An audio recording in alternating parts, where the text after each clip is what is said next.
Welcome to the 1990 series. My name is Amanda O'Shea, the Loving Life Coach from the Serendipity Experience, and I have with me my gorgeous friend Jacqui Forde from Bonnie, Scotland, a fellow coach, mentor. What else do you do in this wonderful world apart from being a human being, Jacqui? I laugh a lot. You do. And that's what I love. I love that laugh.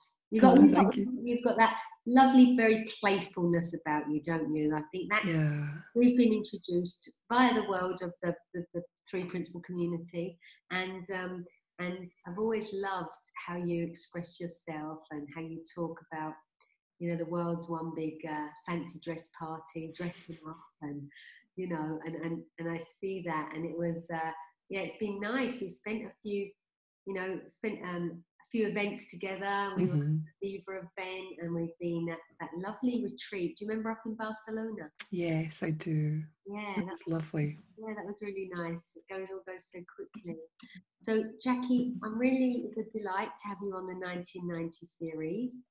And I know that you have a fantastic series of your own, Unashamedly Human.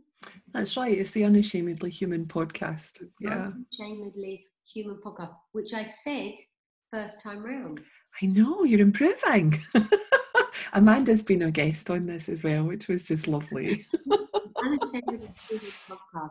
So you're used to speaking with, like I have just been, lots of really interesting characters and beautiful souls, and you know, seeing people that are doing similar things to what we are doing in whatever little way we can. We're putting our podcasts out there, or our videos out there, or people are writing books and talking, whether that be in schools or in prisons or in hospitals or in universities or colleges or Houses of Parliament, like you are famous for getting your foot in the door at the Houses of Parliament, and of course in the workplace, and you know, really everyone's kind of, it seems to me, or is that just because this is the world I live in, but everybody is starting to really talk about, you know, how we work, how we function, how we create. There's a lot of chat at the moment, you know.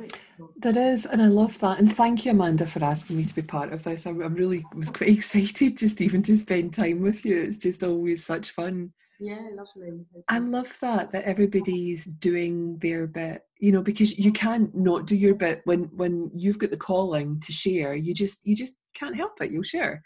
And recognizing that there's such a huge grain of truth in what we're sharing and what we're you know, talking to people about, whether you use the word sharing or teaching or whatever. It resonates with people. It resonates so deeply with them. They just want to keep talking about it or reading about it or watching videos about it. And I often, you know, when a lot of people come to me, they've maybe seen a video or they've been in, you know, another online program or something, and they'll come to me and they say, Jacqui, I know there's something there, you know, and I'm getting it intellectually, but I know there's more.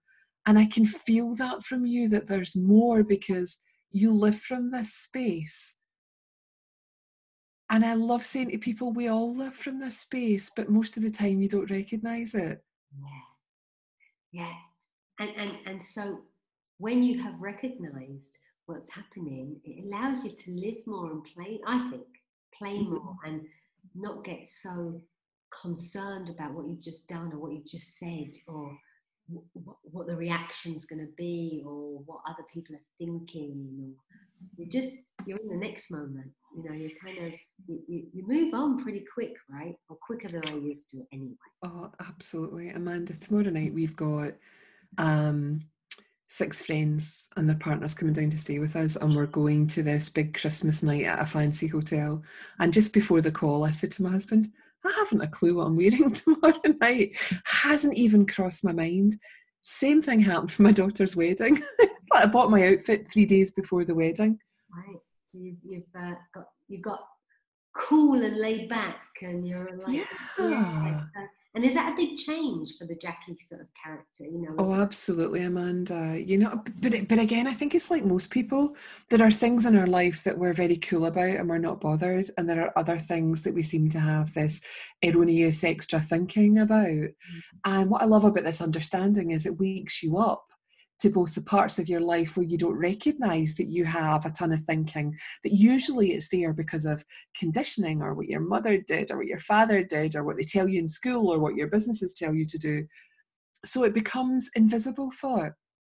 You don't recognise it as thought in the moment. And then there's these other areas of your life where you're just so happy, you're going along, you're doing your own thing, and you don't notice thought. And I love that.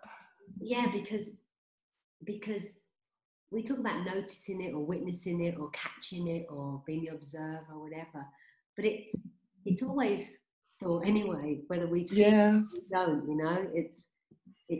It's whether it's whispering or whether it's always thought in the moment, playing out. The power of thought never goes away. The content of thoughts change, but the power of what's happening is constant. That's why it's a principle. Absolutely, you're so right, Amanda, but most people don't know that. I know. And so isn't it, I feel so grateful that I was kind of pointed in this direction. And I guess what we're trying to do here is just point people who are up for hearing it, and or maybe are struggling. We see they're suffering, they're creating something where, they get interested in, well, I just can't do this anymore. So what can I do? Or people come, I know people come to you, Jacqui. I know that you deal with, not you deal with, but, I know you deal with or work with lots of different people, but it seems to be there's been a lot of interest with sort of the younger crowd. It seems that, would you share a little bit about what's sort of the direction that seems to have naturally sort of taken for you? I know that haven't you had sort of people self-harming and that kind of direction? Yeah. I think it's like anything, Amanda. We can put a label on what we think we're meant to be doing in the world. My background's so diverse. I've got a medical background. I worked in the pharmaceutical industry for 35 years, doing everything from sales, marketing, government affairs, you name it, I've done it. I've had my own business for over 10 years, coaching now. And I can think that I'm meant to do one thing, but then another thing shows up. So essentially, I work with any human soul who's suffering. Yeah. To help them see what's going on. And there are times where there's a lot of young people I'm working with. There's times where there's a lot of people in their middle age that I'm working with, business people. It doesn't really matter. I think I never like to define myself as being one thing or another because it's just what shows up.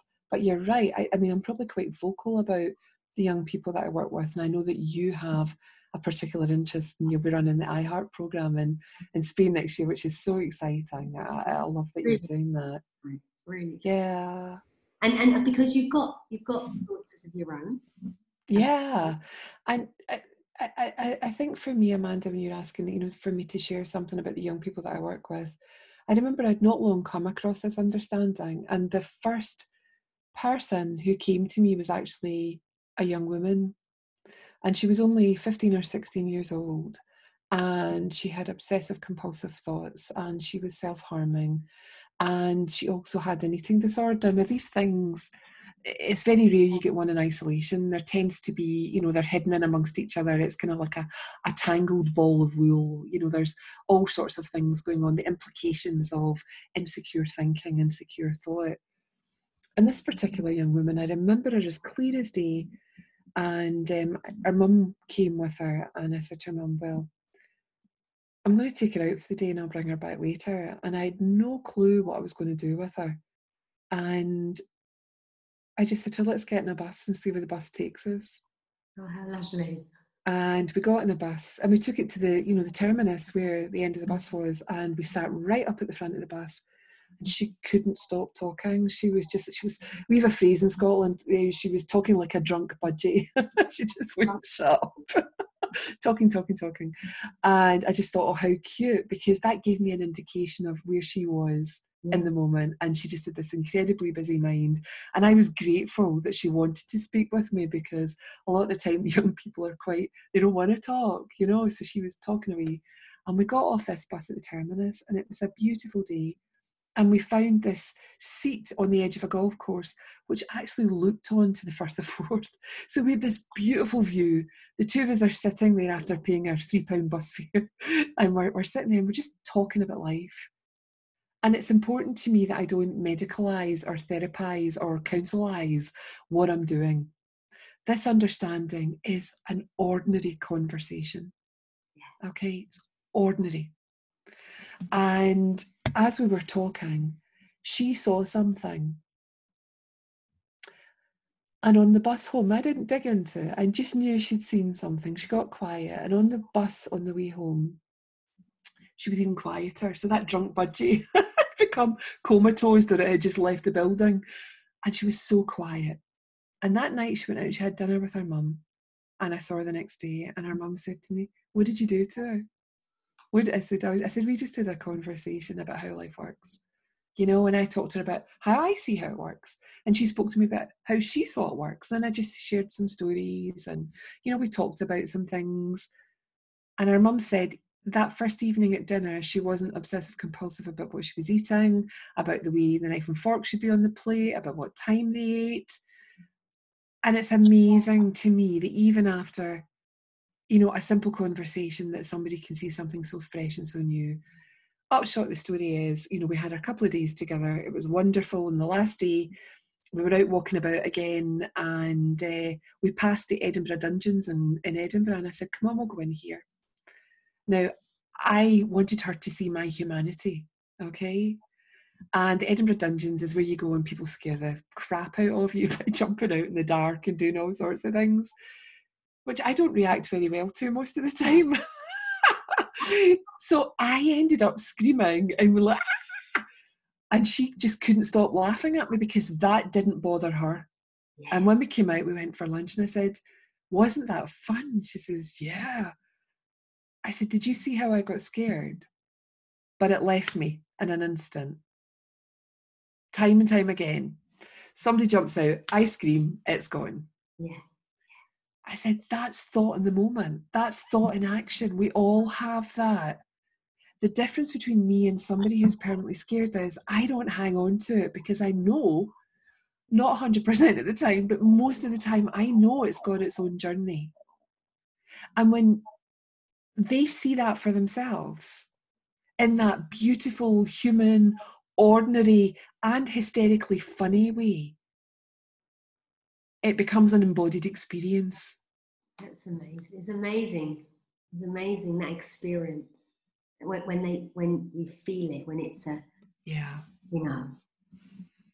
Thank you for sharing that, Jacqui. We should buy a bus. Yeah, have a happy bus. Take it everywhere. But just to let you know that that's like, gosh, about 10 years later, and that she's never self-harmed since. Hasn't even gone there. Wow. Eating disorder gone, everything gone. This is what I mean, Amanda. See, and this is again why I love you doing iHeart.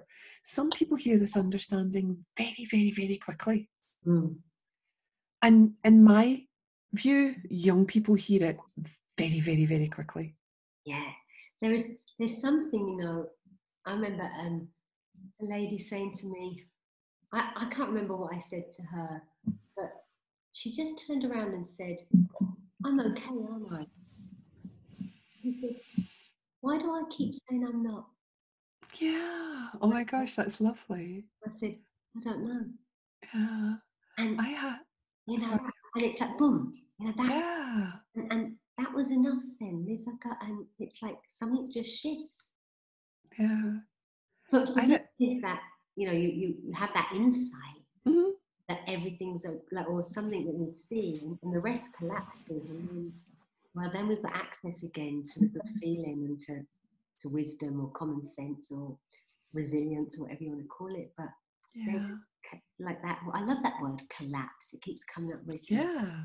The story collapses, and what's left is just the okayness. Oh gosh, it certainly is. I think if I had £1 or $1 for every time someone said to me, "So I'm not mad," and I'm like, well, if you are, I am.